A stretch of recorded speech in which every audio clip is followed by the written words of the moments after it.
جب میرے دائیں اور بائیں جابر اور بابر دو بھائی ہیں، فرانس اور تھائی لینڈ کی لگژری لائف گزار کے پاکستان کی خدمت کرنے پاکستان پہنچے اور ایسی خدمت کر ڈالی کہ جس کا آپ خواب و خیال بھی نہیں دیکھ سکتے۔ ایک طرف وہ پاکستانی ہے جو کوڑے کے پہاڑ کو اپنے ارد گرد انوائرمنٹ میں گندگی اور غلاظت اور آلودگی پھیلاتے دیکھ رہے ہیں اور اس کا کچھ کر نہیں سکتے، اور ایک طرف یہ دونوں بھائی ہیں جنہوں نے اسی آلودگی کو ایگریکلچر ویسٹ کو جمع کیا اور اس کو پراپر یوٹیلائز اس طریقے سے کیا کہ نہ صرف فضا کی آلودگی کو ختم کیا اور فضا کو صاف کرنے میں اپنا کردار ادا کیا، اور بلکہ اللہ نے پھر ایسی رحمت ڈالی کہ وہی ان کا بزنس بن گیا، اور ایسا بزنس کہ ون مین آرمی کے طور پہ پاکستان میں یہ دونوں بھائی ابھرے۔ تو بلا تغیر بلا تمہید آج ان کی کہانی انہی کی زبانی سنتے ہیں۔ ایکسپیریمنٹ کا جو عرصہ تھا وہ کتنا تھا؟ وہ تقریباً آپ کہہ لیں 1 سال۔ اچھا سر، یہاں پہ میرے ذہن میں کچھ چیزیں ہیں کہ جن چیزوں کو آپ نے اکٹھا کیا جب آپ وہ کام کر رہے تھے، لوگوں کی طرف سے کیا خیالات تھے، لوگوں کے کیا جذبات تھے، آپ نے ان چیزوں کو اکٹھا کرنا جس کو کوڑا سمجھا جاتا ہے، کیسے وہ فیلنگ کیا تھی اور کون کون سی چیزیں تھیں جن کو آپ نے جمع کیا؟ کافی ساری ایسی چیزیں ہیں جو کہ ہمارے معاشرے میں بالکل بیکار سمجھی جاتی ہیں اور جن کا کوئی وجود نہیں سمجھا جاتا۔ اللہ تعالیٰ نے ہر چیز کو کسی مقصد کے لیے بنایا ہے۔ یہ ایگریکلچرل ویسٹ میں آپ کی جو چند چیزیں آ جاتی ہیں جس میں گندم کا حسک ہے، چاول کا حسک ہے، جو بھی آپ کو ایگریکلچر ویسٹ کا ویسٹ نظر آیا آپ نے ڈال دیا۔ بالکل ایسا ہی ہے۔ اور اس کے علاوہ جو فروٹ کورز ہیں وہ بھی اس میں استعمال ہوتے ہیں، ڈرائی فروٹ کورز۔ اچھا ویورز، اب اسی سیشن کا دوسرا حصہ دوسرے بھائی جابر سے پوچھتے ہیں کہ انہوں نے اس میں کیا کلیدی کردار ادا کیا۔ تو آپ نے اتنا بڑا چیلنج کیسے فیس کیا کہ پاکستان لیول پہ اپنا برانڈ نہ صرف منوایا بلکہ دور دراز تک آپ کے نام کا ڈنکا بج رہا ہے؟ اور گھر کے اوپر اس نے ایک چھوٹی سی لیب بنائی ہوتی تھی، تو یہ اوپر لگا رہتا تھا، نہ نیچے آتا تھا۔ کہتا ہے انشاءاللہ بھائی آپ ٹینشن نہ لیں، بہت ایک زبردست چیز جو ہے نا میں بنا رہا ہوں۔ پھر تھوڑے عرصے کے بعد جب اس نے مجھے اپنی پروڈکٹ کا متعارف کرائی، پریکٹیکلی اسے مجھے چیک کروایا تو بتایا کہ بھائی یہ دیکھیں جی میں نے ایک چارکول تیار کی ہے اور ایسی چیزوں سے میں نے کوئلہ تیار کیا ہے جو کہ ہمارے پاکستان میں ضائع کر دی جاتی ہے، ٹھیک ہے، ایگریکلچرل ویسٹ جو کہ ہمارے ملک میں اس کی کوئی اہمیت نہیں ہے، باقی یورپ میں ہم لوگ دیکھ۔ تو پھر یہ ہمارے لیے ایک بہت بڑا چیلنج تھا۔ جب میں نے دیکھا تو مجھے بہت خوشی ہوئی کہ اب بھائی نے تو ایک بڑی زبردست پروڈکٹ ماشاءاللہ بنا لی اور ایسی چیزوں سے جو ہمارے کسی کام کی نہیں ہے۔ تو پھر ہم نے اس پہ جو نا وہ ورکنگ شروع کر دی۔ بابر نے مختلف مشینیں، میں نے بھی اسے گائیڈ کیا، کافی چیزوں کو ملا کے نا ہم نے کوئی ایسی مشین بنائی کہ اس کو ایک اچھی شیپ میں لے کے آئیں، کیونکہ ویسے تو اس نے ہاتھ سے بنائی تھی ساری چیزیں۔ پھر جب مختلف مشینوں کو اکٹھا کیا تو ہم نے اس کو مشین کو ایک تیار کر کے تو جب ہم اس کو شیپ میں لے آئے تو اس کو پھر جو ہمارا ایکسپیریمنٹ کمپلیٹ ہو گیا تو پھر اس کے بعد ہمارے لیے جو سب سے بڑا چیلنج تھا یہ تھا کہ ہم چاہ رہے تھے کہ یار ایسی زبردست پروڈکٹ ہے، اس پروڈکٹ کو ہم پاکستان میں لانچ، ایندھن ویسے ہی کم ہو رہا ہے، گیس ویسے ہی ختم ہو رہی ہے، تو کوئلہ پاکستان کے لیے ایسی چیز ہے جو بہت ساری انڈسٹری میں یوز ہو سکتا ہے، اور ویسے بھی ماحولیاتی دوست کوئلہ تھا۔ ہمارے بہت ہی محسن دوست کے جنہوں نے ہمیں کال کی، انہوں نے ہماری ویڈیو دیکھی اور انہوں نے کہا کہ یار یہ بچے بہت کام کر رہے ہیں اور ایسا کام کہ جو پاکستان کے لیے بڑا فائدہ ہے، آپ ہمارے پارٹنر بھی ہیں، اور ایز اے چیف ایگزیکٹو سمجھ لیں کہ ہم نے ان کو جو نا بنایا۔ کوئلہ یا چارکول جس کو آپ کہتے ہیں، یہ وہ کوئی ایسی چیز تو نہیں تھی کہ جس کا متبادل پاکستان میں نہ ہو۔ پاکستان میں آلریڈی پہلے بھی کوئلے کی تو ایک فارم، 2 فارم بلکہ موجود ہے، ایک لکڑی کا ایک پتھر کا کوئلہ۔ اس کوئلے میں اور ان دونوں فارمز میں فرق کیا ہے جو میرے دیکھنے والے سوچنا اور دیکھنا چاہتے ہیں اور سننا چاہتے ہیں؟ ماشاءاللہ جی آپ نے بہت اچھا کویشچن کیا، کیونکہ آلریڈی ماشاءاللہ وہ بھی تھائی لینڈ میں رہ چکا تھا تو میں بھی یورپ جیسے ملک میں رہ کے آیا تھا، تو وہاں پہ جب ہم لوگ باربیکیوز کرتے تھے یا مختلف جو نا کوئلے کے حوالے سے پروڈکٹ یوز ہوتی تو بڑی یونیک سی صاف ستھری پروڈکٹ تھی، تو تب ہمارے ذہن میں تھی کہ یار یہ کیا چیز ہے، پولوشن جو نہیں پھیلاتی، دوسرے نمبر پہ جتنے بھی پاکستان کے ایگریکلچر ویسٹیج ہیں جس کو ہم لوگ عام طور پہ ضائع کر دیتے ہیں، کوئی بھی فصل جب اگتی ہے اس کے جو سرکنڈے ہوتے ہیں ہم ضائع کر دیتے ہیں، کسی بھی جو فروٹ ہیڈز ہوتے ہیں اس کو ہم جلا دیتے ہیں، ایک تو اس کو ضائع کرتے ہیں اور جلا کے مزید پولوشن پیدا کرتے ہیں، اور پھر سمجھ لیں کہ ابھی ویسے بھی اتنا کمپٹیشن ہے کہ یہ پوری دنیا میں آلریڈی یہ بزنس شروع ہو چکا ہے۔ سامنے ایک ہوش ربا انکشاف یہ ہوا کہ 3 گھنٹے سے پلس وہ کوئلے جلتے رہے اور اپنے اسی ہی ردم میں جلتے رہے، جو کہ ایک بہت بڑی خاصیت ہے۔ اگر آپ یہاں پہ دیکھیں تو لکڑی کا کوئلہ جہاں آپ 10 کلو جلائیں گے، یہ کوئلہ 5 کلو کا وہ ریزلٹ آپ کو دے گا۔ سر پرائز کے حوالے سے بھی بتائیے گا کہ اس کی پرائزز کیا ہیں، اور آپ کے یہاں یہ جو سامان تیار ہوتا ہے، یہ کوئلہ تیار ہوتا ہے، یہ کن کن پروسیس سے گزر کے تیار ہوتا ہے؟ سب سے بڑی چیز کہ پاکستان کی گرینری جو ہے نا وہ ختم ہو رہی ہے، واقعی ٹھیک ہے۔ اس میں اس کوئلے کی جو سب سے بڑی خوبی ہے کہ یہ کوئلہ کیوں بنایا، کیونکہ جتنی بھی فار ایگزامپل آپ نے اگر 100 ٹن لکڑی جلائی ہے نا، تو آپ کو 100 ٹن لکڑی جلانے کے بعد 20 ٹن کوئلہ جو نا وہ آپ کو پرووائڈ ہوتا ہے۔ اٹس مین کہ 80% جو نا وہ آپ کی لکڑی ضائع ہو رہی ہے، آپ کے ملک کے جنگل کٹے جا رہے ہیں، جنگلات ضائع ہو رہے ہیں، ٹھیک ہے۔ 20 ٹن لکڑی کے لیے 100 ٹن جو نا وہ لکڑ کو ضائع کر کے پھر کوئلہ بن رہا ہے، ٹھیک ہے۔ ایز کمپیئر ٹو آپ دوسرے یورپ کنٹریز میں چلے جائیں، کینیڈا، امریکہ یا اور، انڈیا جیسا ممالک بھی اپنے ایگریکلچرل ویسٹ کو ضائع نہیں ہونے دیتا، وہ بھی یہ چیز۔ ہاں پاکستان میں یہ کام کیوں نہیں ہو؟ بس اسی سوچ کو لے کے جب ہم چلے تو ہماری سوچ کے عین مطابق ہمیں جو ہمارے بزنس پارٹنر ملے، انہوں نے اس چیز کو محسوس کیا کہ یار بچے ایک بڑا اچھا کانسیپٹ لے کے آئے ہیں،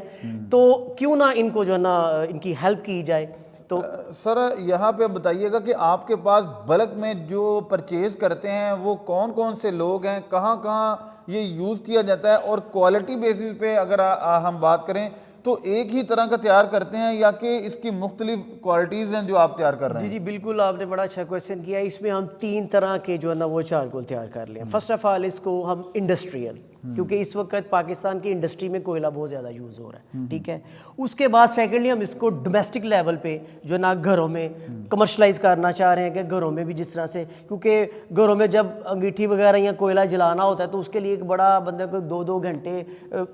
15-20 منٹ گھنٹہ جو نا وہ کوئلوں کو باہر آ کے جلا کے اس سے جو کاربن ڈائی مونو آکسائڈز ہیں نا وہ اتنے خطرناک ہوتے ہیں کہ وہ آپ کو اندر نہیں اس کو جلا سکتے، ڈیتھ واقع ہو جاتی ہے اگر کمرے میں وہ گیس بھر جائے تو۔ کیونکہ یہ اس کا جو را مٹیریل ہم اس کو پہلے سے کاربونائز کر کے اس کی بہت ساری جو کاربونائزیشن ہے اس میں اس کے بہت سارے جو نا وہ ایسڈز جو وہ ضائع ہو جاتی ہیں۔ پھر اس کو جب ہم کوئلے کی شیپ میں لے کے آتے ہیں تو اس کو بس 2-4-5-10 منٹ لگتے ہیں اس کو جلانے، باہر بے شک رکھ کے جلائیں۔ اس کے بعد آپ کو نارمل اپنے روم میں رکھ رہے ہیں اور اس کو آپ انجوائے کریں۔ صحیح ہے۔ اور پھر اس کی کوالٹی یہ کہ یہ عام کوئلے سے سستا پڑتا ہے، دوسرے نمبر پہ اس سے ہاتھ کالے نہیں ہوتے، تیسرے نمبر پہ یہ عام کوئلے سے 2 ٹائم جو نا وہ زیادہ جلتا ہے، یہ اس کی سب سے زیادہ بچت ہے۔ آپ کے مائنڈ میں کیا خیال آیا کہ آپ انہی کی پارٹنر بن گئے اور ان کی ٹیم کا حصہ بن گئے؟ ساجد صاحب، بیٹا ماجد صاحب اور ایک دوسرے میرے بھائی ہیں، تو انہوں نے جب ہم سب نے ان کی ویڈیوز دیکھی نا تو ہم دیکھ کے بڑے حیران ہوئے کہ یار یہ دونوں بھائی اپنے ملک پاکستان کے لیے کچھ کرنا چاہتے ہیں۔ تو پھر ہماری ملاقات ہوئی، ہم نے ان سے پوچھا تو یار یہ آپ سارا کچھ کرنا چاہ رہے ہیں؟ انہوں نے بتایا کرنا تو چاہ رہے ہیں مگر جو لوگ ہمارے ساتھ مل رہے ہیں یا جن کے ساتھ ہم ملاقات کر رہے ہیں نا وہ اس میں وہ تعاون کچھ صحیح نہیں کر رہے، ان کا اپنا فائدہ زیادہ سوچ رہے ہیں، اپنا فائدہ زیادہ سوچ رہے ہیں، سارا کچھ کر رہے ہیں۔ تو ہمارا اس طرح کا مائنڈ تھا ہی نہیں،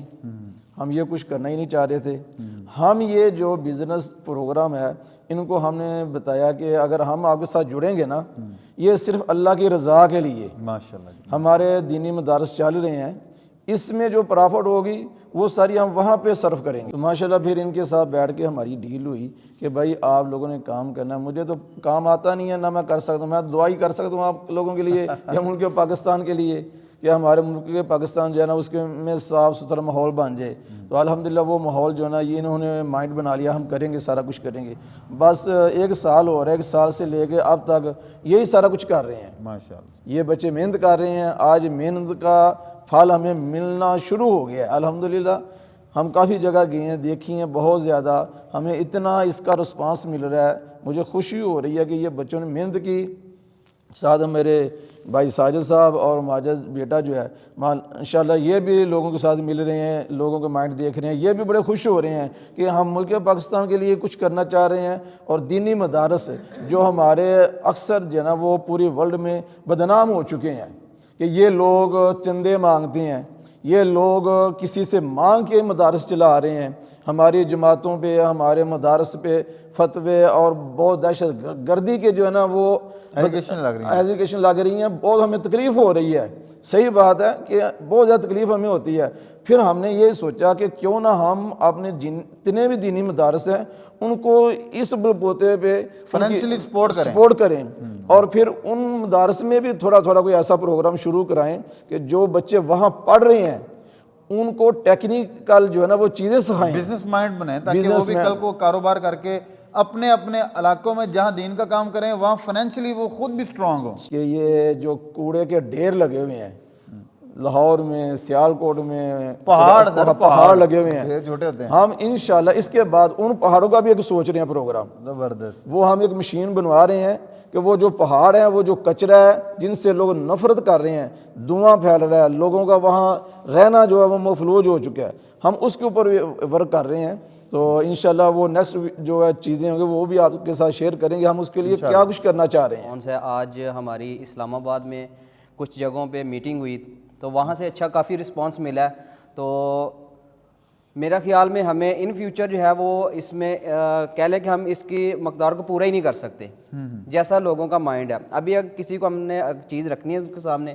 تو وہ اس کو جلا کے ہم نے دکھانا ہے, اس کا پریکٹیکلی کر کے دکھانا ہے, تو وہ اس حد تک سیٹسفائی ہو جاتا ہے. وہ کہتا ہے جی آپ ہمیں ابھی اس کا آرڈر دے دیں. زبردست. تو آپ خود سوچیں کہ جب ہم اس کو بنا کے پورے پاکستان میں پوری ورلڈ میں ہم دیں گے تو لوگ اس سے کتنا فائدہ حاصل کر سکتے ہیں. اچھا سر, آپ میرے دیکھنے والوں کو بتائیے گا کہ یہ کوئلہ اور چیزوں سے بھی بنایا جا سکتا تھا, آپ نے لوگوں کا کوڑا اکٹھا کرنے کا خیال یہ کیسے آپ کے مائنڈ میں آیا؟ سر دراصل یہ بات ایسے ہے کہ جب بابر اور جابر بھائی کا ہمارے پاس یہ آیا نا پلان, والا صاحب سے بات ہوئی تو انہوں نے ہمیں بتایا کہ یار یہ اس طرح سے ہے, کچھ بھائی آئے ہیں تو انہوں نے یہ چیز تیار کی ہے. تو جیسے میرا شروع سے یہ ذہن تھا کہ میں نے جب آؤٹ آف کنٹری بھی رہے ہیں تو جب پاکستان میں آ کے یہ حالات دیکھ رہے کہا یار یہ ساری دنیا صاف ہے, ہمارے ادھر ایسا جو حالات وہ کیوں ہیں. تو جیسے انہوں نے بتایا کہ یار یہ چیز اسی چیز کو لے کے کر رہے ہیں کہ صفائی بھی ہوگی اور لوگوں کی ہیلپ بھی ہوگی. جیسے بھائی نے بتایا کہ ہم اسلام آباد گئے تھے, وہاں پہ یقین مانے کہ جو اینٹوں کے بھٹے ہیں وہ بند پڑے ہیں, لوگ بے روزگار ہو رہے ہیں. جب ان لوگوں کے سامنے جا کے ہم نے یہ چیز رکھی نا تو ایسے کہ جیسے کہ بھوکے کو ریگستان میں پانی نہیں پیاسے کو مل جاتا, یہ خوشی تھی ان لوگوں کے چہرے پہ کہ یار جس چیز کے اوپر پابندی لگ رہی ہے کہ ہم لوگ اس سے بے روزگار ہو رہے ہیں, حکومت نے اس کے اوپر جو ہے نا ایلیگیشن لگا دیا جی آپ نہیں کر رہے, یہ پولوشن پھیل رہا ہے یہ وہ, اس چیز سے ان لوگوں کا روزگار بھی بحال ہوگا اور جتنی بھی گندگی ہے اس سے بھی صفایا ہو جائے گا. اس سے یقین مانے کہ آس پاس کے جتنے علاقے ہیں ان میں ایک صحت کا جو ماحول ہے وہ برقرار ہو جائے گا, لوگ خوشحال ہونا شروع ہو جائیں گے. اچھا بابر بھائی, اب میرے دیکھنے والوں کو بتائیے گا, ایک تو اس کے فوائد مزید اگر آپ بتا سکیں, اور دوسرا یہ بھی بتائیے گا کہ آپ کی اس یونٹ کی پروڈکشن کتنی ہے پر ڈے کی, اور کیا کتنی زیادہ آپ بنا بھی سکتے ہیں مزید؟ جی بالکل, ہمارے اس یونٹ کی پروڈکشن جو ہے اس وقت 1.5 ٹن ہے پر 8 آور کی. تو کیونکہ ویسے تو ہماری یہ پروڈکشن جتنی ہے یہ ہماری پوری ہو ہی نہیں رہی, صرف سیالکوٹ میں ہی نہیں پوری ہو رہی, اور ہمارے پاس ماشاءاللہ سے پینڈنگ آرڈرز کم از کم 20 دن تک کے پینڈنگ آرڈرز ہمارے پاس رہتے ہیں. سب سے پہلے تو میں آپ کو بتانا چاہوں گا کہ ہم کہاں پہ کھڑے ہیں اور دنیا کہاں پہ کھڑی ہے. ہم کمپیریزن چھوٹا سا میں کروں گا کہ دنیا اس وقت جو پہلے جنگ چل رہی تھی, طاقت کی جنگ, وہ پہلے ایٹم کی تھی کہ جس کے پاس ایٹم ہے وہ سب سے بڑی قوت ہے. لیکن اب جو جنگ چل رہی ہے, اب جنگ چل رہی ہے فیول کی کہ جس کے پاس فیول ہے وہ طاقت ہے. تو ہم نے تو پاکستان کو اس فیول کی ریس میں کھڑا کر دیا. ہمارے پاس 3 سے 4 کسٹمر ایسے آئے ہیں کہ جنہوں نے ہمیں کہا ہے کہ یار ہم ایکسپورٹ کرنا چاہ رہے ہیں, جبکہ اس کی ایکسپورٹ بند ہے. ہم نے جب پتہ کیا اس کا تو ایکسپورٹ اس کی بند تھی. بہت ہم نے کوشش کی ہے کہ بھائی اس کی ایکسپورٹ کیوں بند ہے, تو مجھے یہ پتہ چلا کہ یار یہ فیوژنیبل پروڈکٹ ہے اس لیے یہ بند ہے. جبکہ پاکستان میں فیول آ بھی رہا ہے, پاکستان میں وہ کوئلہ بھی آ رہا ہے, پوری دنیا سے چائنا میں، انڈونیشیا، فرانس اور اٹلی، یورپ، سب جگہ پہ یہ کوئلہ ایک جگہ سے دوسری جگہوں پہ ٹریول کرتا ہے اور ہو رہا ہے، اور بہت بڑا بزنس ہے یہ دنیا۔ میری حکومت سے یہ اپیل ہے کہ اس کوئلے کو ایکسپورٹ کرنے کی اجازت دی جائے۔ صحیح، زبردست۔ سر آپ یہ بتائیے گا کہ آپ کے آرڈر اس وقت پاکستان میں کہاں کہاں ڈیلیور ہو رہے ہیں، اور چھوٹے سے چھوٹا یا بڑے سے بڑا کتنا آرڈر آپ سپلائی کر سکتے ہیں یا کر رہے ہیں؟ ہمارے پاس اگر آپ آرڈر لینے کی بات کرتے ہیں تو کنٹینرز تک کے ہمارے پاس آرڈر ہیں۔ اس کے علاوہ ہمارے پاس جو پروڈکشن ہے اس کی، اسی حساب سے ہمارے پاس 1 مہینے تک کے 20 دن سے 1 مہینے تک کے ہمارے پاس آرڈر آلریڈی رہتے ہیں، اور اس کی جو ڈیلیوری ہے ہم لوگ پورے پاکستان میں کر رہے ہیں۔ اچھا سر، ایک تو پرائز بتا دیجئے گا، کیونکہ ایک تو گھریلو ڈومیسٹک لیول پہ گھر میں یوز کرنے والا بندہ ہے، ایک فیکٹری میں، تو ان دونوں کے لیے ریٹس کیا کیا ہوں گے، اور دوسرا یہ بتائیے گا کہ اگر کوئی آپ سے کانٹیکٹ کر کے پرچیز کرنا چاہے تو اس کا کیا طریقہ کار ہے؟ جی بالکل، ریٹس کے حوالے سے میں آپ کو بتاتا چلوں کہ ریٹ سب سے پہلے جب ہم نے اس کو سٹارٹ کیا تھا کمرشلی، تو ہم نے اس کا 50 روپے سے 60 روپے ریٹ رکھا تھا، لیکن جیسے جیسے لوگوں کو پتہ چلتا گیا کہ یار یہ ہماری پروڈکٹ کا اس طریقے سے یوز کر رہے ہیں، اور انہوں نے پھر ریٹ بڑھانا شروع کر دیے، تو آج عالم یہ ہے، ویسے بھی آپ کو پتہ ہی ہے حالات جس طرح کے چل رہے ہیں، ابھی ہم نے اس وقت ہماری جو ریٹ ہے وہ 110 روپے پر کے جی کے۔ اور اس کے ساتھ اپنا کانٹیکٹ نمبر بھی شیئر کر دیجیے گا۔ کانٹیکٹ نمبر میرا بالکل آپ شیئر میں کر دیتا ہوں، 0300 6158 661 0300 615 8661۔ جی بھی جابر بابر اور ان کی ٹیم تھی جنہوں نے پاکستان میں ایک بہت بڑا ٹرینڈ اور بہت بڑا جو گیپ تھا اس کو فل کرنے کی کوشش کی، اور ان کے ساتھ قاری سمیع اللہ صاحب نے بہت بڑا تعاون کیا، اور ان کی ٹیم نے۔ آئی ہوپ کہ آپ کو ہماری آج کی ویڈیو پسند آئی ہوگی، اگر پسند آئی تو لائک، کمنٹ اور شیئر ضرور کیجیے، اور ایک اچھا سا کمنٹ آپ نے ضرور کرنا ہے۔ اس کے ساتھ ہی اپنے میزبان حافظ اکرام کو دے اجازت، نئی ویڈیو میں انشاءاللہ دوبارہ ملیں گے، تب تک کے لیے اللہ نگہبان۔